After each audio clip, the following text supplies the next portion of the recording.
Hi, everybody. This is Marilyn. Do we have audio for this? I Good. Okay, thank you. Um, Hello, everybody. This is Marilyn, and it's time for the noon edition of Welcome to My World. This is Wednesday, the 5th day of July. So I hope everybody had a wonderful holiday and took a little time to do all the good 4th of July stuff. Anyway, this morning, my goodness.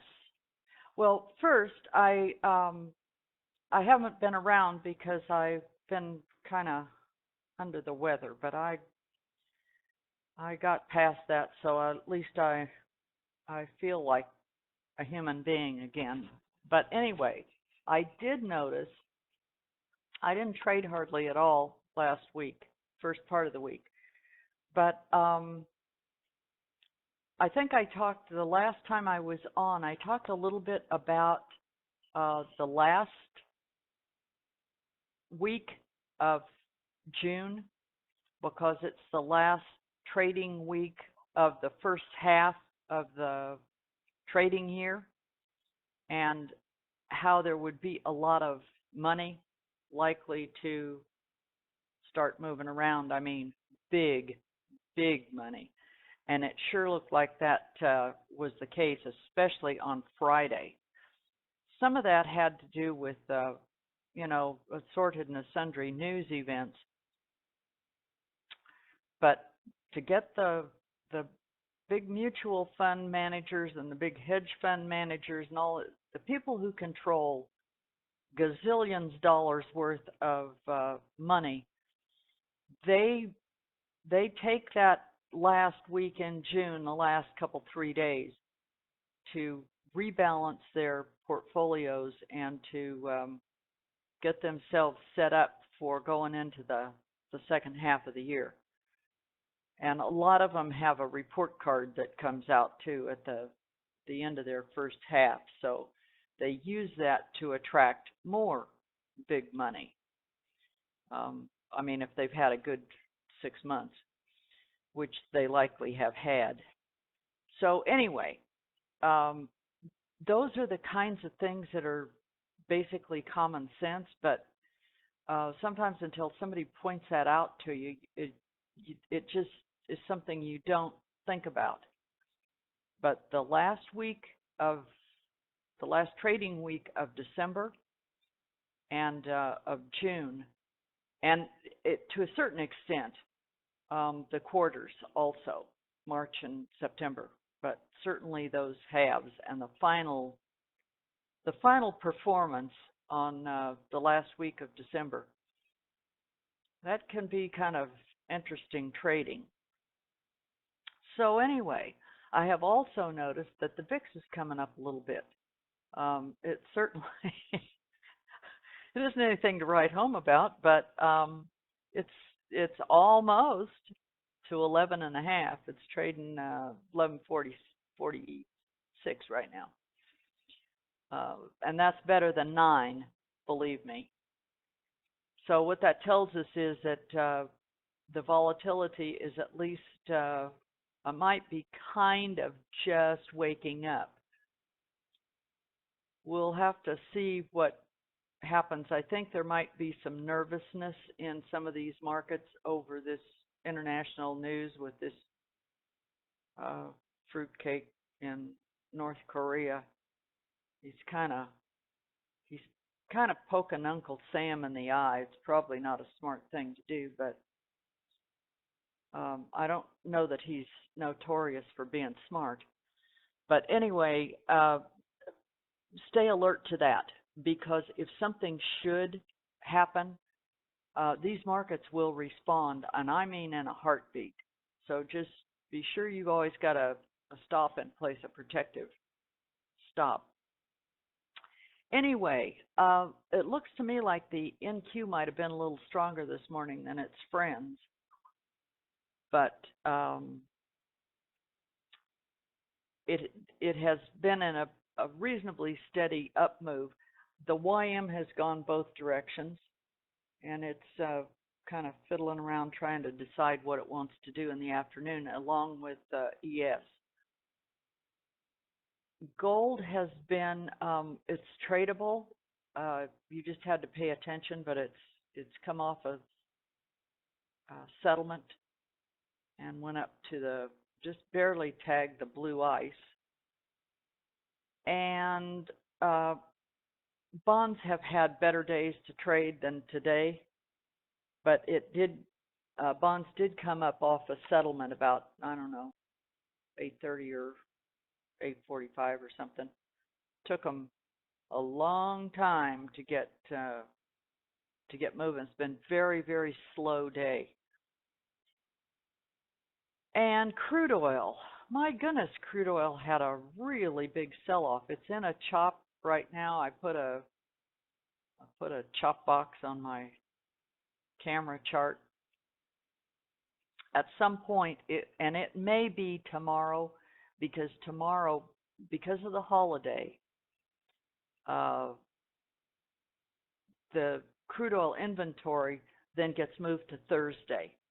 Anytime there's a holiday on Monday or Tuesday, the inventory report will go out at 11 o'clock on Thursday.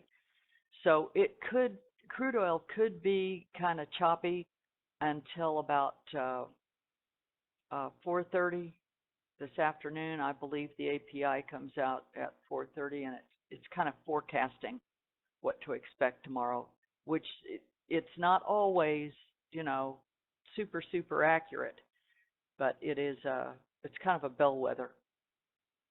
So tomorrow in crude oil might be kind of interesting because it rallied up a lot more than most thought it would have. Took it several days, but it sure did get up to 47 anyway, and now it seems to be kind of correcting itself and deciding what it wants to do. But when it will break out of that chop box at some point. The question is which way.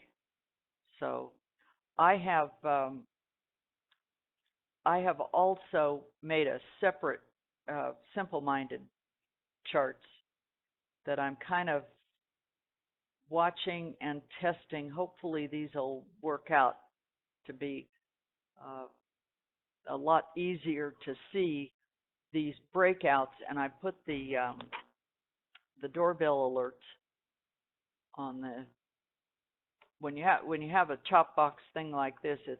This is really helpful. If I can find my mouse, here it is. To put one of those price alert indicators right here. You can drag those things too, by the way, but just be sure when you go in to get that. I'll show you where it is. It is down here under P for price.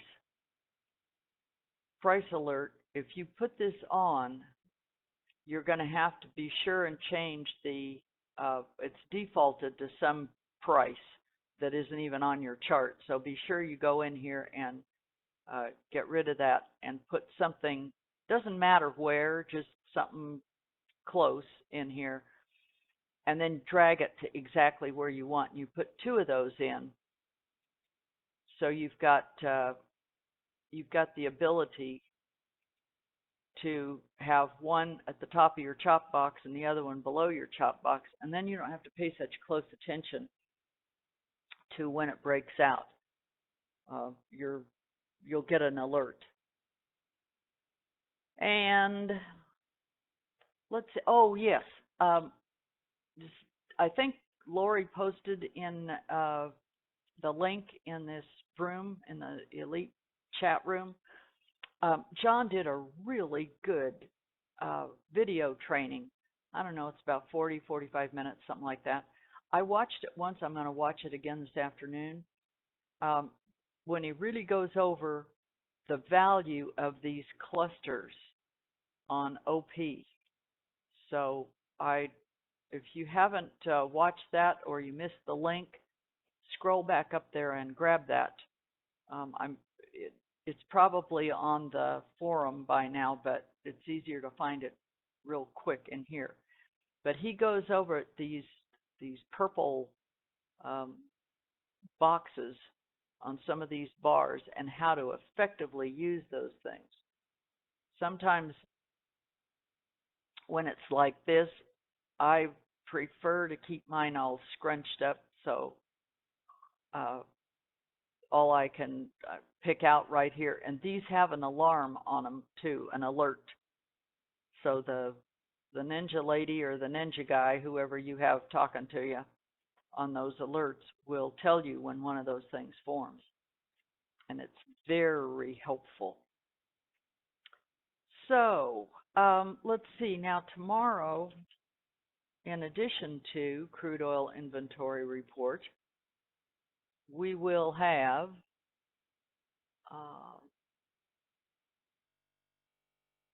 Thursday morning, we've got the unemployment claims. Those are coming out. And normally they do come on Thursdays. And at 8:15, I'd be real careful tomorrow morning at 8:15 because it's non-farm employment change. And if they change it significantly, it will affect particularly things like the interest rate sensitive, the bonds and gold and the dollar and things like that. So just stay alert to that. And when the U.S. dollar is affected, the currencies on the other side of your pairs likely will be affected also. And crude oil is at 11 tomorrow because of the holiday. So the big thing now that we want to pay attention to is at 2 o'clock this afternoon, they're going to release FOMAC minutes. And the reason that's significant is because it's a bellwether to see who was more in favor of being hawkish with the interest rates and who was more in favor of dovishness, and how close they all are to being on the same page. So that is a significant release, and it'll be at 2 o'clock. If you see the market move at all in a different kind of a thing, a couple 3 minutes before, just keep in mind that there's very, very, very expensive services that the big boys subscribe to,